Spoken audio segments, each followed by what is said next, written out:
अमेरिकी राष्ट्रपति Donald Trump ने दावा किया है कि अमेरिका ने ईरान पर अपने सैन्य हमले इसलिए रोके क्योंकि तेहरान ने हमले रोकने की अपील की थी। उन्होंने खुद बातचीत की इच्छा जताई थी। ट्रंप ने आगे कहा कि अगर समझौता नहीं हुआ तो हम फिर वही करेंगे जो पहले कर रहे थे। तो क्या वाकई ईरान की अपील पर अमेरिका ने एक बार फिर से युद्ध रोका है या फिर एक बार फिर से डोनाल्ड ट्रंप बातें कर रहे हैं? आइए समझते हैं इस वीडियो में। नमस्कार, मैं हूं आकांक्षा, आप देख रहे हैं न्यूज़ 18 का डिजिटल प्लेटफॉर्म। अमेरिकी राष्ट्रपति डोनाल्ड ट्रंप ने मीडिया से बात करते हुए एक बार फिर बड़ा बयान दिया है।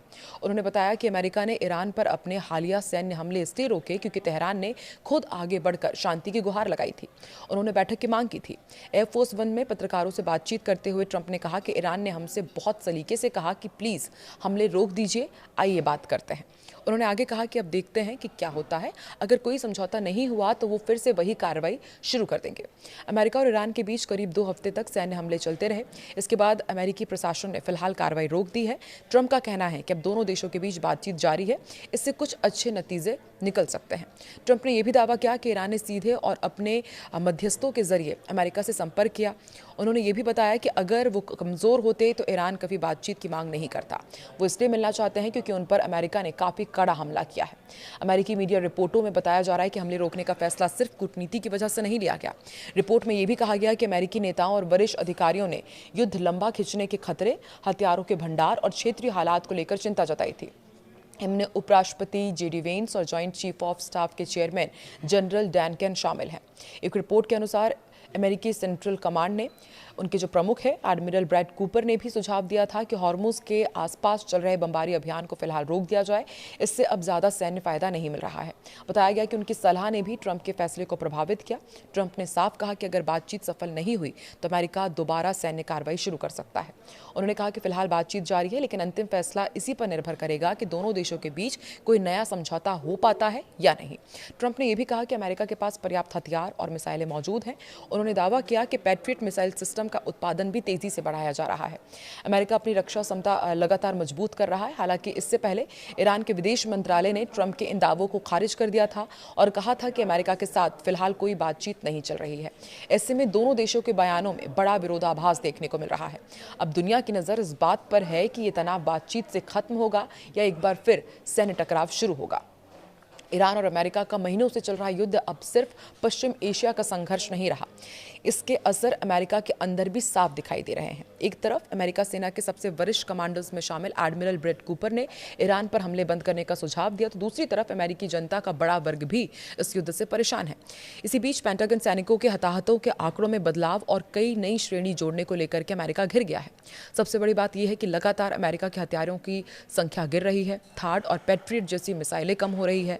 जुलाई की शुरुआत में अमेरिका को 13 दिनों तक लगातार ईरान पर हमला करना पड़ा। शनिवार को अमेरिका ने अचानक अपना हमला रोक दिया। पहले खबर आई कि ट्रंप के कहने पर हमला रोका गया, लेकिन अब अमेरिकी मीडिया एक्सियोस की रिपोर्ट कुछ और ही कह रही है। रिपोर्ट के मुताबिक सेंटकॉम प्रमुख एडमिरल ने पेंटागन और व्हाइट हाउस को बताया कि 2 सप्ताह की लगातार कार्रवाई के बाद ईरान के ज्यादातर तय सैन्य लक्ष्य पहले ही निशाना बनाए जा चुके हैं। उनका आकलन था कि अगर अमेरिका दोबारा बड़े पैमाने पर युद्ध शुरू नहीं करना चाहता तो हर रोज हवाई हमले करने से कोई खास सैन्य लाभ नहीं मिलने वाला है। बताया गया कि इस सलाह का असर राष्ट्रपति डोनाल्ड ट्रंप के उस फैसले पर भी पड़ा जिसमें उन्होंने हॉर्मुज में हमलों को रोकने के आदेश दिए थे। इसी दौरान जॉइंट चीफ्स ऑफ स्टाफ के चेयरमैन जनरल डैन केन ने भी निजी तौर पर प्रशासन को आगाह किया कि एयर डिफेंस इंटरसेप्टर की कमी भविष्य में अमेरिकी सैनिकों और सहयोगी देशों की सुरक्षा को प्रभावित कर सकती है। युद्ध के 5वें महीने में आए CBS न्यूज और YouGov सर्वे ने भी ट्रंप प्रशासन की मुश्किलें बढ़ा दी है। सर्वे में शामिल 3/4 से ज्यादा लोगों का मानना है कि युद्ध अमेरिका की उम्मीद से कहीं ज्यादा कठिन साबित हुआ। सर्वे में जिन लोगों से सवाल किया गया उनमें से करीब 2/3 ने कहा कि अब अमेरिका को ये संघर्ष खत्म कर देना चाहिए, जबकि सिर्फ 1/3 लोगों ने युद्ध जारी रखने का समर्थन किया। युद्ध का असर आम नागरिकों पर भी दिखाई दे रहा है। हॉर्मुज में तनाव के कारण तेल की कीमतों में तेजी आई है। अमेरिका में पेट्रोल की कीमतें बढ़ गई हैं। इसी बीच अमेरिकी रक्षा विभाग पेंटागन भी पारदर्शिता को लेकर सवालों में घिर गया है। उसके डिफेंस कैजुअलिटी एनालिसिस सिस्टम यानी कि DCAS के पहले सैनिकों की हताहत की संख्या कम दिखा रही थी, लेकिन बाद में रिकॉर्ड अपडेट हुआ तो 140 से ज्यादा अतिरिक्त घायल सैनिकों की लिस्ट को इसमें जोड़ दिया गया है। इसके साथ ही ओवरसीज ऑपरेशंस नाम से एक नई कैटेगरी भी जोड़ दी गई है, जिसने नए सवाल खड़े कर दिए हैं। इन बदलाव के बाद अमेरिकी सीनेट की सशस्त्र सेवा समिति के डेमोक्रेट सांसदों ने रक्षा मंत्री पीट हेग्सेथ से स्पष्टीकरण मांगा। पेंटागन ने कहा कि आंकड़ों में बदलाव वेबसाइट पर आई अस्थायी तकनीकी गड़बड़ी की वजह से हुआ। हालांकि नई कैटेगरी और रिकॉर्ड में हुए बदलाव को लेकर उठे कई सवालों का विस्तृत जवाब अब तक सार्वजनिक नहीं किया गया है।